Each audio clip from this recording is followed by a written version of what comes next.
I think where sample libraries have really evolved is in taking something that might be seemingly ordinary, like an U3 Yamaha upright piano, and turning it into something extraordinary. Sonixinema aims to do this with their latest library, Piano Evolutions.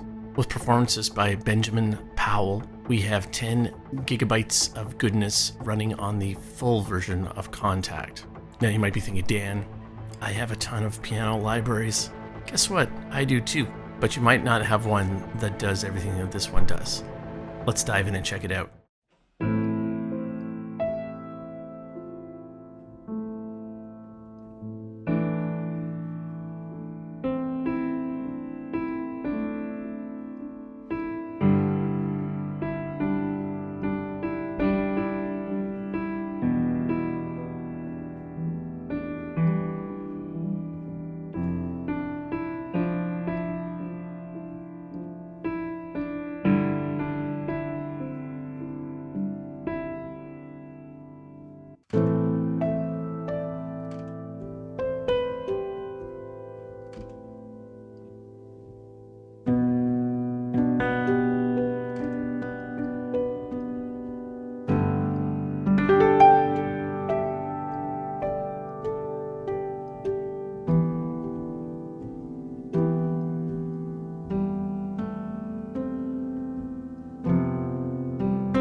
Fun stuff.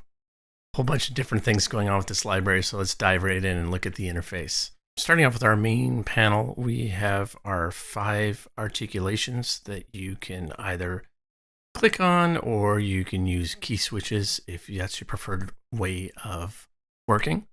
We have normale, felt, muted, plucked, and percussion. Now, one thing to note as you're selecting articulations, you'll notice if I click on them, it just stacks the articulations. I did confirm with the developer that that is the way that they wanted it. I think the reason for it is they really want to encourage you to stack the articulations because I think that's where you're going to get the best use out of this library. That being said, just so you can hear the individual articulations, I will deselect them one at a time. Let's start with normality and I'll work my way across. As we move into percussion, we have this little cog wheel where we have some different articulations within the percussion. Let's check these out.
So that gives you a quick idea of the different main articulations.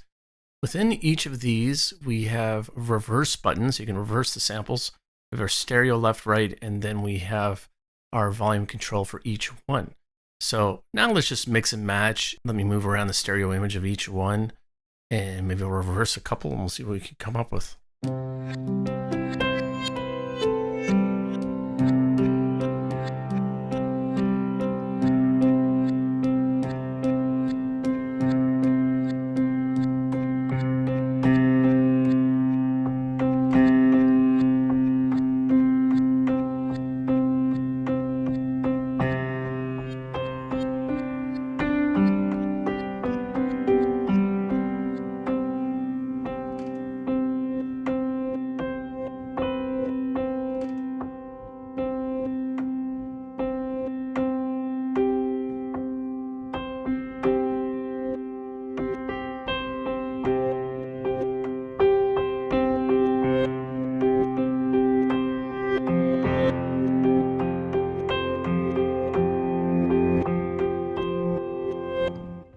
Combinations are really where you're going to start to have fun with this library. Once you hit the reverse button, the cogwheel will open up, and then you can control the length of how much you want the reverse to be. I find the longer, the better, but it depends on the sound that you're looking for. We're going to come back to this little button in a minute. We have our global controls. We have our proximity slider, which is going to be the same as it is on this mix window, which I'll get to in a minute. You have your key release noises, your pedal noises, and your player noises.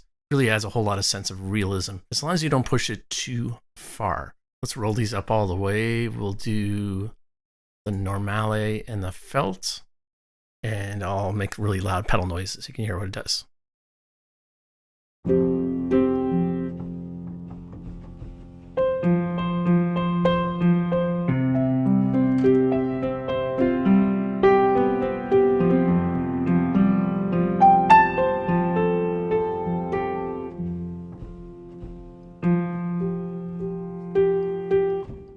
I find just a little bit goes a long way. I don't like a whole lot of pedal noise, just a little bit.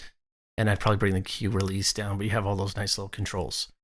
You have your main stereo mix, high pass, low pass filter. If we click on this mix window, you'll see again this proximity slider all the way up. We have a close mix. All the way down, we have an ambient mix. It's just a nice little way of kind of quickly dialing in your mix. Or you can solo out individual layers if you choose. I'm going to solo each one of the mics so you can hear those on their own. Maybe I'll just bring these down a little bit more. Okay, we'll do close, mid, far, ambient.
So that'll give you a really good idea of the different mics.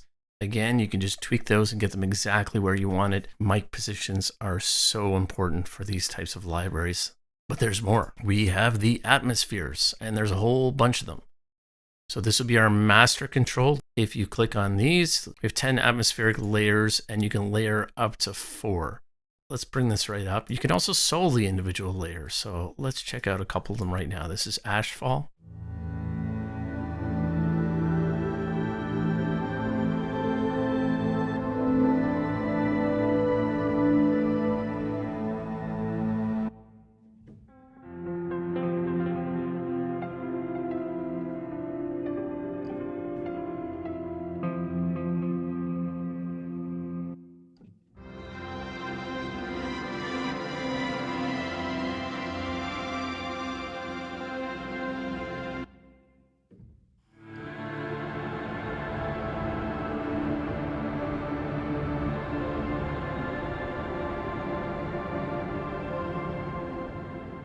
All right, so that gives you an idea. I think ruins is probably my favorite.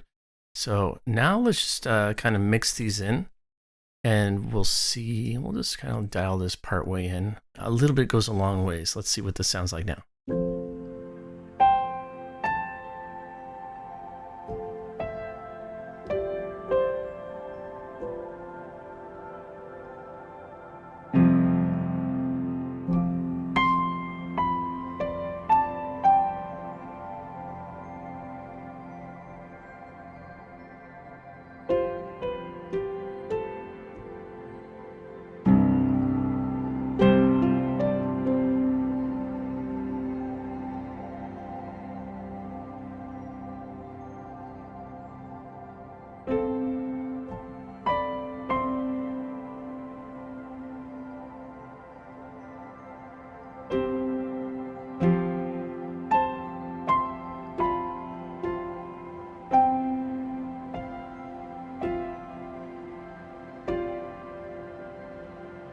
Really, really nice stuff. This has been implemented really nicely. Again, a little bit goes a long way. Now, I know that Fracture Sounds has the same kind of layered system. The layers that they've used are a little bit different. It's hard to compare the libraries when you have different pianos. They've been sampled differently, different halls, different mics, different players. Really hard to compare. If we go here, we have our usual suspects. I don't know if they've added any new reverbs, but probably recognize a lot of these from other Sonixinema libraries. We have saturation control, delay. You can sync your delay. And then, of course, we have our EQ and envelope controls. They've given you a lot of features, but they've kept everything very, very neat and very, very clean, which I like. Let's go back up to the top. We're going to get to this button in a minute. Mapping. Okay, this is kind of cool. You can stack your articulations. You can just drag these out. You can stack all these on top of each other and assign them to different layers of the keyboard. You can fade these in. You just want to kind of sneak them in a little bit at a time. You can switch the octaves around. Okay, let's try this out, see what it does.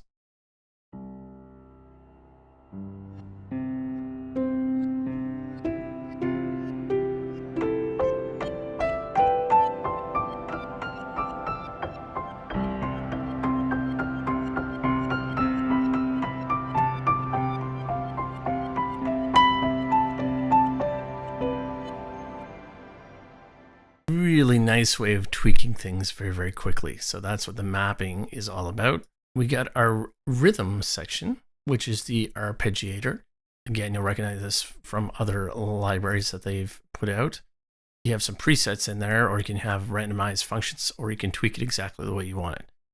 Let's just throw one in here and see what happens.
Sometimes I forget that I'm filming this video and I get a little bit lost. So lots of fun, as you can tell. You can really shape your sound. This to me is a rhythm first instrument. So there you go. The most important feature, I want to save this for the end. There you go. This is their Evo feature. All right. Now we can control 4 different zones. I think it's automatically assigned to the mod wheel. And you can basically fade between each of these 4 layers. Here's your A, B, C, D. And you can also stack individual ones in each layer and have individual controls over each one, including the atmosphere controls. We have their snapshots up here. So I'm going to go into sound design, into their evolutions, and let's go with brown beat. And I'm just going to fool around with the mod wheel, see what it does.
All right, this is pretty wild stuff and lots of fun. And again, they've given you so many controls. So you can control each of the 4 zones. And within each of those 4 zones, you have all of these controls with all the different articulations. You still have your reverse functions. This kind of supersedes what's on the main panel. When you X out of here, it'll just go back to the main panel. So the Evo section just kind of overrides what you have, if I'm understanding this correctly. And again, you have like just a quick control of your proximity, atmospheric layers. You still have all your percussion controls, tons of combinations that you can have in here. One thing that I thought would be really neat, now I know that this is assigned to your mod wheel, but what would be really cool is if they added one where it can just continuously move. This reminds me a little bit of the orb from Atmosphere. So if there was one that was just kind of like a random, but it just kind of kept moving, that would be kind of neat. So there you go. That is the Evo grid. In your snapshots, you have some reverses, some rhythms, the evolutions. I already played through a few of those. Those are all your different articulations. There's a ton of them. Let's take a quick peek at the composition and I'll show you what I did. Now, this is less of a kind of song and more of just like an idea, more of a groove. I've really created like a rhythmic groove just because I felt like this is what the library was kind of pushing me to do.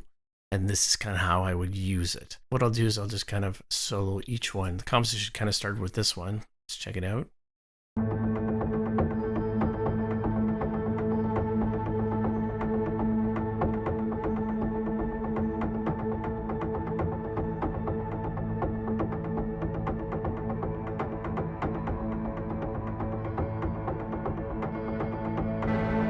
Okay, I like doing a lot with very little. That's literally one note on the piano taking advantage of their arpeggiator. Let's check this one out.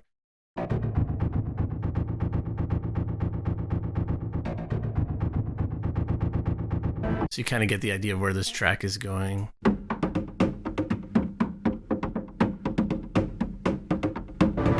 Okay, so this is a percussion that I programmed in. This is percussion close. It is the high Knox, and I just played the crap out of it. You can see, so these were all actually programmed in. We got one of their pads. This is Forest.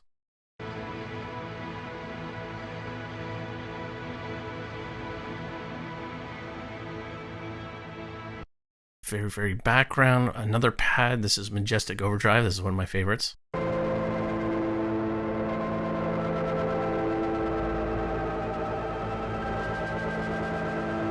We got the plucked close.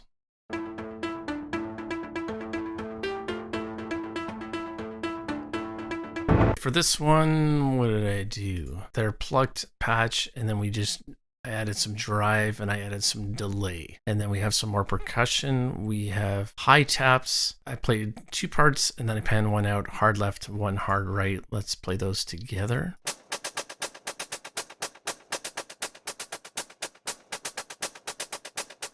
It's almost like a tight little snare sound. That's I heard that sound. I was like, this is what I want to do with it. Aural runes.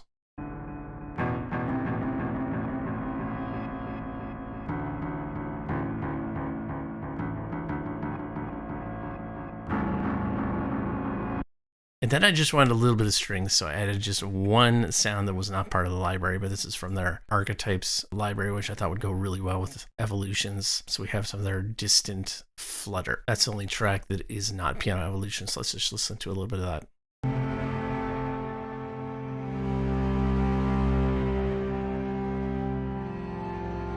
As you can see, it's very, very background, almost using it as a pad. It's a pretty versatile library. You can play it just on its own, just as either the normale or the felted piano, and then you have an upright piano. But I think really you're going to be looking to this library if you're looking to create rhythmic textures, a little bit of pads thrown in, but primarily rhythm. This is what I'm getting out of this library. You're creating rhythmic parts that are piano based, that are processed through a bunch of other cool effects to put underneath your track, which I do all the time. I look at it as a rhythmic piano instrument, and I think that that's primarily what you're going to be able to go to it for. That's how you use it in the composition. You, of course, can use it however you want, but that's what I'm hearing. That's what I'm seeing based on the engine. I really like the Evo engine. I'd like to see it continue to evolve because of the arpeggiator, because of the percussion samples, and because of the Evo engine. I think, again, they've sort of created something different than other piano libraries that I have. So I think they've done a really good job of doing that and making that kind of primary focus. Please like and subscribe if you haven't already, and get on that mailing list for exclusive offerings on my courses. I'll catch you in the next one.